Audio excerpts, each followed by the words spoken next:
Hey folks, it's Frithgar here, how you doing? We've got quite a lot of stuff up here. We're starting to wonder if we should start moving some of this back down to the main yard, although to be fair, most of this is only stuff that we use up here. This is the problem when you have a farm that is so split apart. I mean, we got field 1 and 6 up there, and then 12, 14 and 15 right down the bottom. And we're going to have to buy some more land soon as well. I'm not sure where I was talking about field 11, but the moment I'm not sure. We'll have to wait and see. Right, anyway, my weekly question. Let me just get rid of those, because then I don't have the yellow spots everywhere. My weekly question for this week. I am going to be doing some forestry soon. We're going to be doing some forestry over here. So, do you want me to buy? I'm going to buy one of these placeables. We will either get the Heizomat heating plant, and we'll place that at the main farm, or we will get the Jenz HE700 and place that nearer the forestry bit. So, do you want me to buy one, or do you want me to buy the other? This one, you put the wood chips in. So we have to make the wood chips and then carry them over, and we tip them in here. This one here, we get the logs and drop them in, and it converts them into wood chips and sells them immediately. You don't get sort of excess wood chips lying around. We will have some wood chips to deal with, because I'm going to be using the sawdust mod, which basically, whenever you do any cutting operations, it produces the equivalent of sawdust, but the game, it doesn't add sawdust in as an extra thing, it just adds it in as wood chips. So we'll get some wood chips through that process. So yeah, we either got the Jenz HE700, which takes logs complete, or we will have the Heizomat heating plant. It's your vote, it's your game. Head into the comment section down below, let us know which one you want, and of course don't forget to actually vote by mousing over in the top right hand corner and casting your vote up there. So we are going to start planting today. We've got our TF 1500 on the front, and we found out yesterday that if you have the TF 1500 and you are trying to buy it or lease it, if you've got the proceed mod in your mods folder and it's active, then you won't be able to buy it. There's a conflict there, and it won't allow you to buy it. However, if you just disable the proceed mod, I've still got the proceed mod in my mods folder. I've just disabled it on this map. It works fine. Okay, so you don't have to uninstall it or anything. You can still run it, and it works just fine. So let's unfold this one. This one drops down quite nicely like that. And we've got a load of seed in the front. You don't see any pipe going from the front to the back, but we will assume that there is a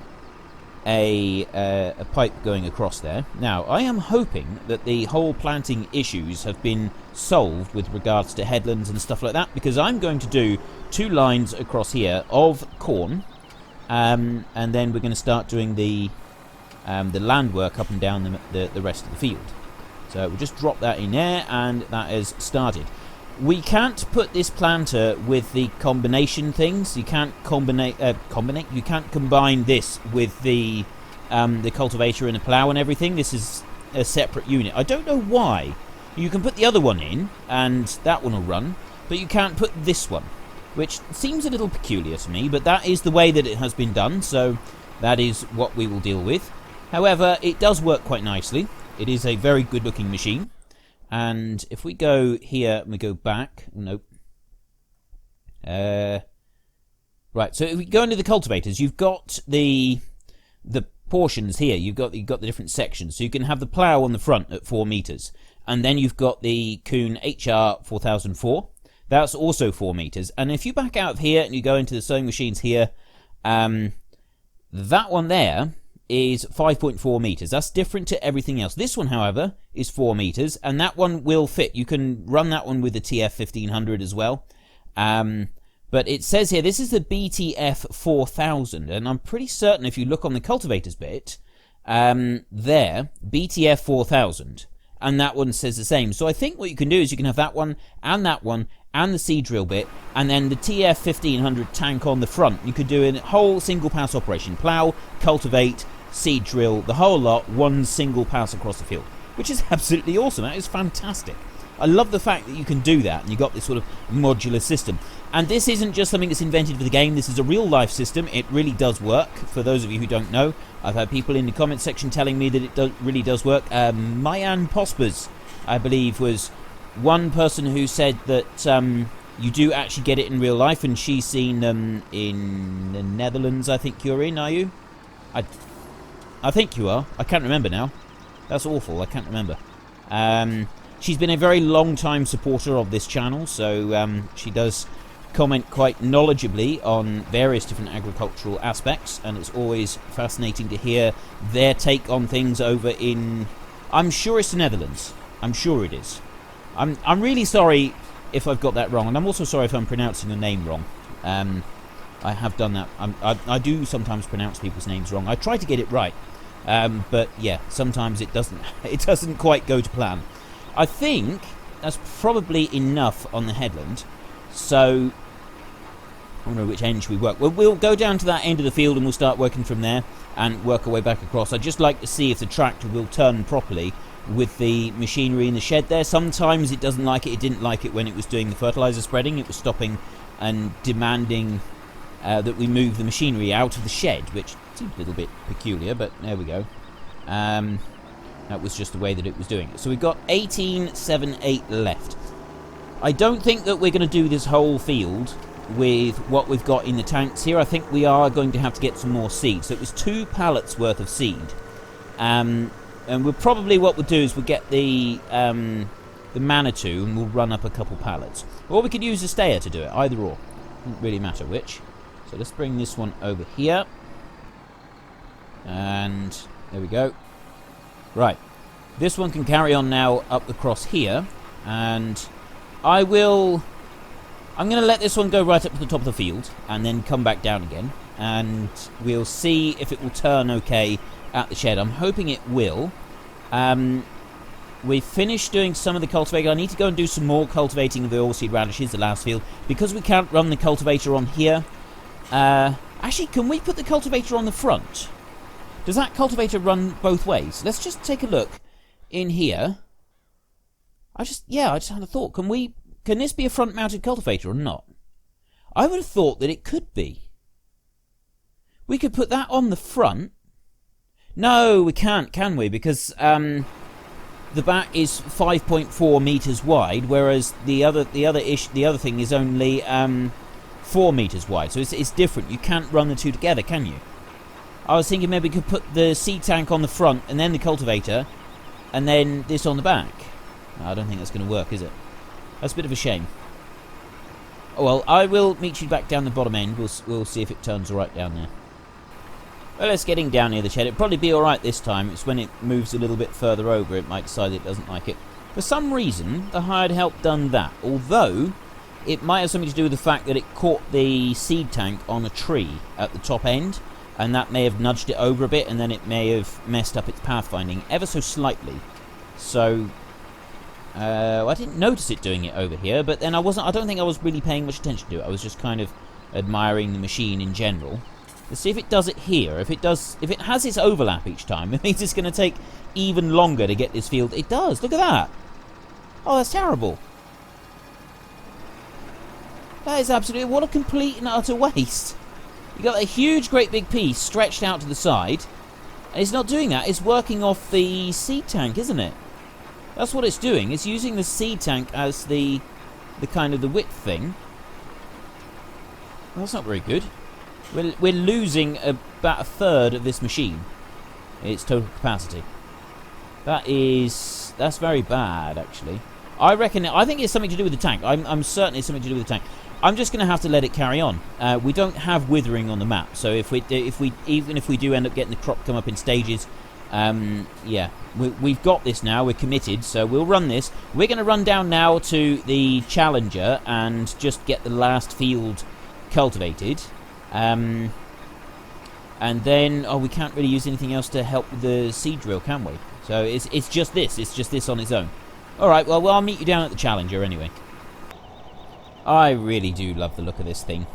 This snake artwork that it's got on it is absolutely brilliant. I love it. I genuinely love it. Right, let's get this one over to this field over here, because I did originally think that maybe we could try doing it with a combination thing, but I don't think that's going to work. So what we'll do is we'll whiz up here, get this massive great big cultivator unfolded, and do a pass along the top here, and then a pass along the bottom. Now, I was thinking, because we need to go and give our cattle some mixed feed with the pecan mixer, and the Valtra, we know, doesn't pull. It can't handle it. It's not quite enough power with the Valtra to actually power the pecan mixer. This one would be just fine. However, this one's extremely slow on the road, and I didn't really want to have to drag this one all the way over to the cattle farm. And then it occurred to me that there is an alternative, and so we're going to go and have a look at that as soon as we have gotten around this field. So let's just back up round here. Turning this thing is difficult, as I've said so many times already. Because of the tracked steering, it seems to be a lot more sensitive in the steering than an ordinary tractor. And I realise that the game might be exaggerating this slightly and that it might not be quite like this in real life, but it certainly feels that way. Right, that's working okay. We'll carry on down through here. It is, at least it's cultivating this, and we're going to do the radishes again, and this time I'm actually going to remember not to throw fertiliser around willy-nilly and with reckless abandon, and see if we can actually get some benefit out of using these radishes. If we don't fertilise at all, after we've done the maize silage, we won't fertilise at all. We will go straight in with the Amazon seed drill, and we'll drill all of the fields, because that will apply one coat of fertiliser and it'll put the radishes in. The radishes are a coat of fertiliser once they're cultivated. We could use the direct drill, the Amazon direct drill, again after that, to plant the next crop. And when the next crop is planted, can I get straight? Yes, I think I can. I think I can just go straight down here. Once the next crop is planted and drilled, it will apply a coat of fertilizer, and it will add fertilizer from these radishes here. So we will end up with all 3 coats of fertilizer, just using the seed drill twice. Once for the radishes, and then once for the following crop. I'm not quite sure what crop we're going to do yet. We're doing maize at the moment. I don't really want to do sunflowers because obviously if we're doing maize, or corn if you're in the States, I suppose we ought to call it corn because we're on a US based map.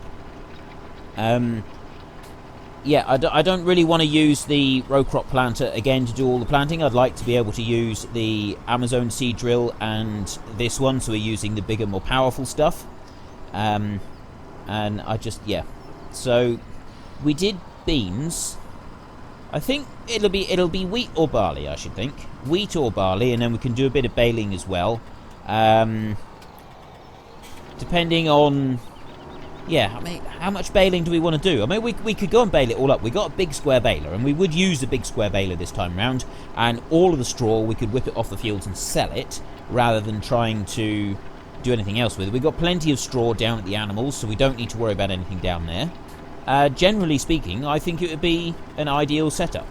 We do a load of straw, we can use the radishes and make good use of them this time instead of getting it all wrong, and we won't need to run over any of the fields with the fertiliser spreader, which is a huge bonus as far as I'm concerned, because I'm getting a little bit fed up of doing that job. Right, this is going to go just fine now. We'll let this one carry on and finish off this field. We could run back up and check on our row crop planter and see how that one's getting on. If you look at it from this side, everything looks absolutely tickety-boo. There doesn't seem to be any problems whatsoever. So let's just admire it from this side, shall we? I see no reason why we shouldn't. It's only when you come round here that a deep, dark shame is released. Look at that. Revealed. Revealed. The overlap's not quite so bad on that run. Let's see what it does this time. Just want to see how much it's going to overlap. And we have... how much we used up? About a quarter of the tank of seed, and we haven't done a quarter of the field yet. I think a quarter is just the end of the road there, or thereabouts. No, we haven't even come close to a quarter. And it's doing the same again there. Yeah, that's not so good. Right, we'll let this one carry on. We are going to have to bring seed back up here at some point, so maybe we'll sort of finish up the episode by using the Manitou we could get the pallet forks. We'll run up to the dealership, we get the pallet forks on, and then we can bring 2 pallets of seed up here, which will fill the seed drill back up to full capacity once it's completely run out. And hopefully that'll be enough to then can let it carry on. And we can fill up back at the farm as well. We got seed back at the farm. I think that'll work out quite well. Okay, I will meet you now down at the cattle, because we need to load up the pecan mixer. If you take a look here, we need to get them some power food. They've only got a little bit of power food left. It's not enough to last them. Well, it certainly won't be enough to last them until tomorrow morning, so we've got to put a little bit of food in for them. And I've just realised, and I'm very sorry, I've had it on 1x speed for the first half of this episode, which is not very good. So we put it on the correct speed value now, and now we'll let it carry on. Right then, we have, well, you may notice that those bales are a slightly different configuration to how I unloaded them yesterday. And there's a very specific reason for that.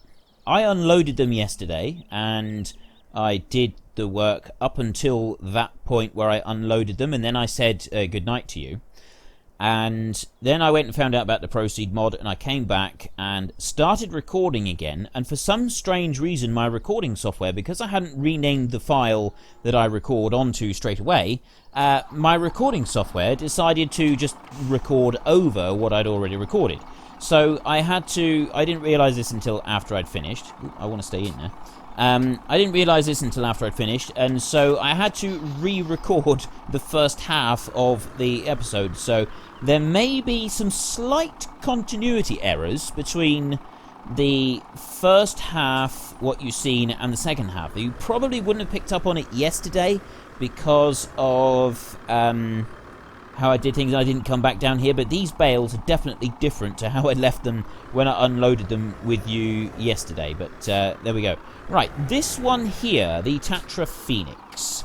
This is an agricultural-based machine, and if you take a look, not only does it have a back attacher, but you can see right there, it has a PTO shaft on the back. A power takeoff shaft, PTO point, and so I'm hoping that we'll be able to run it on this. Now, you may think that this isn't very realistic. However, I can assure you I haven't actually seen a Tatra do it, but I have seen pictures of man trucks or man lorries in Europe towing balers, big square balers.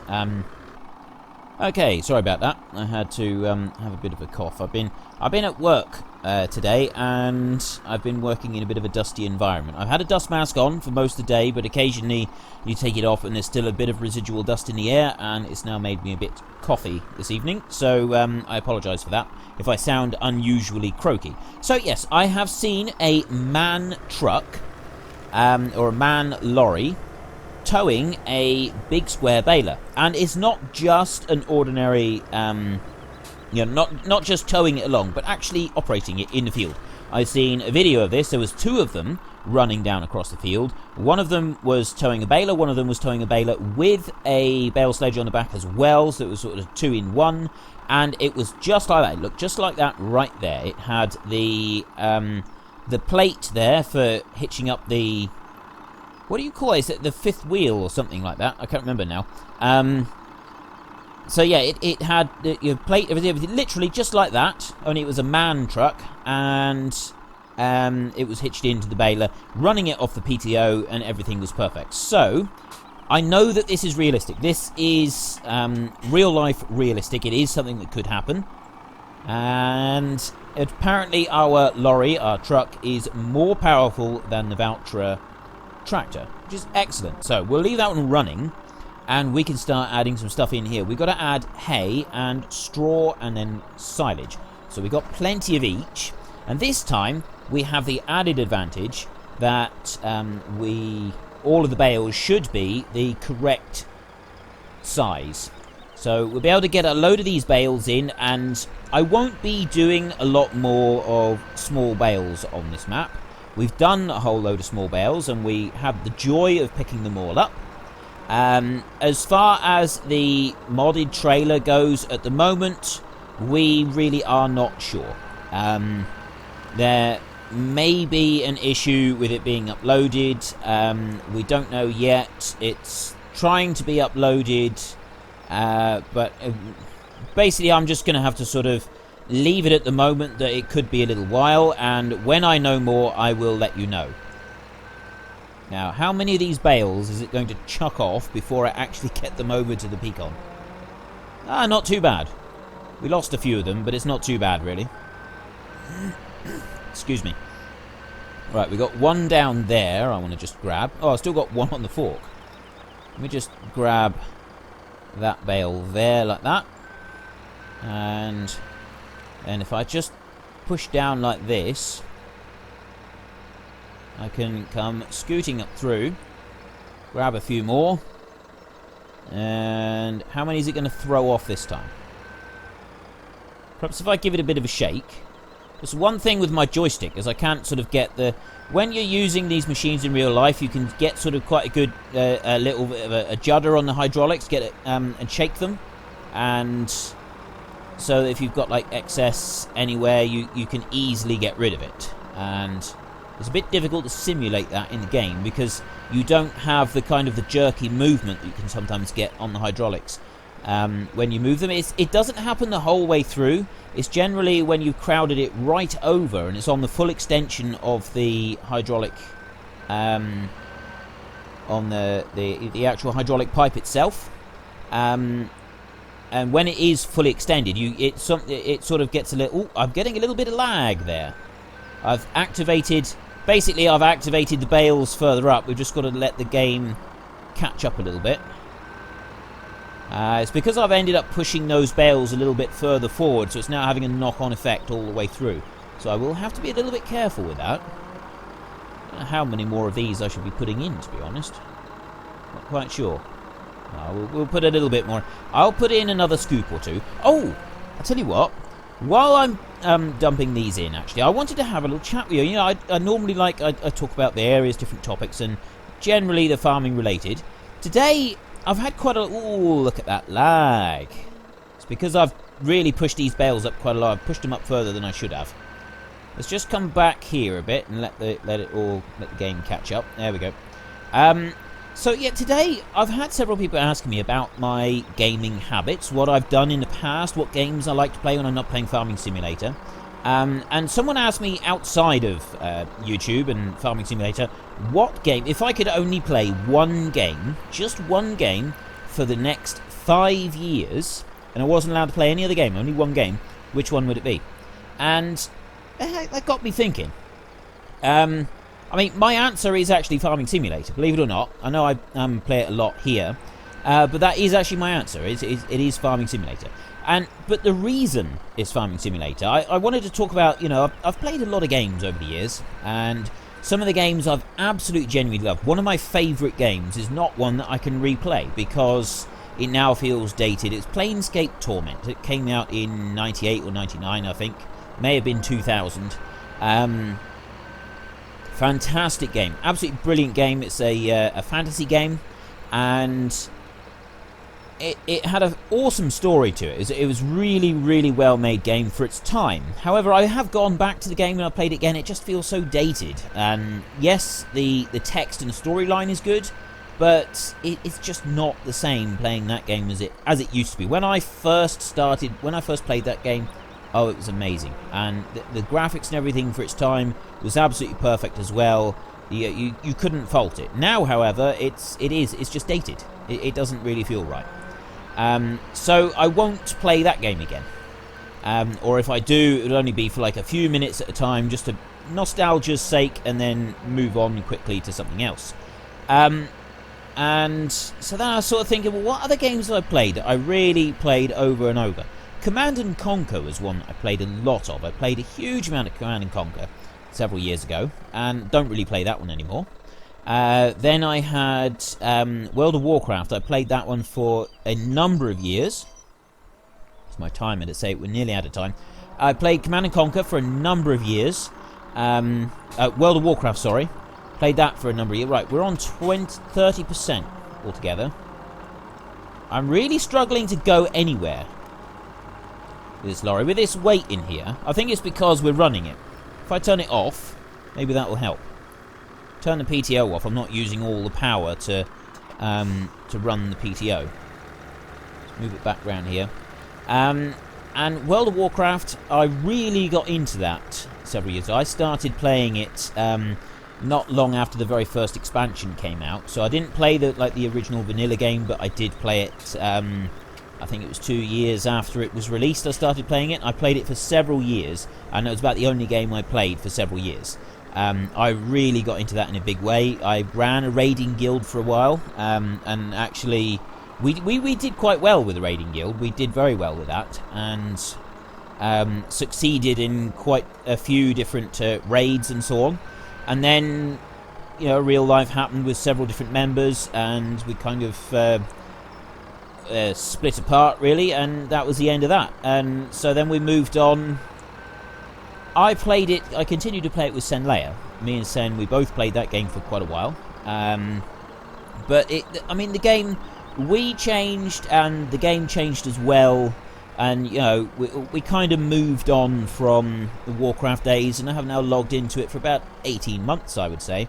But I originally, my channel does have references to Frithgar the Insane. And Frithgar the Insane is a title that I earned in World of Warcraft by doing something that is really, really difficult to achieve. You're basically earning reputation. It takes a very, very long time to earn the title The Insane. And I did it. I was one of the very few people that actually managed to achieve it with the Chandra reputation as well. So I genuinely got an absolutely insane title to get. I was so proud of that when I did it. It was a big achievement for me. I was very pleased with that. But like I said, we've sort of moved on from there. And then games since then. What games do I have now? I mean, there are games that I have that games that are kind of go-to games that I still play. I play on and off all the time, and I can think of 4 games that fit that bill. One of them is Farming Simulator. I play this for my YouTube channel, and I also play it for myself as well, although I don't get a lot of time to do that. Actually, I think it's 5 games altogether. Right, let me just check the percentages. Everything is perfect in here. We're on 52,000 here. I don't think we need to put any more in. So now all I've got to do is try to turn this beast around and empty some out, and then we can go. Right, I'm going to have to turn it off so that the truck will actually move. Get some power into the truck itself. And go like that. And it can turn reasonably sharp. There we go. So the 5 games that I've got, one of them is Farming Simulator.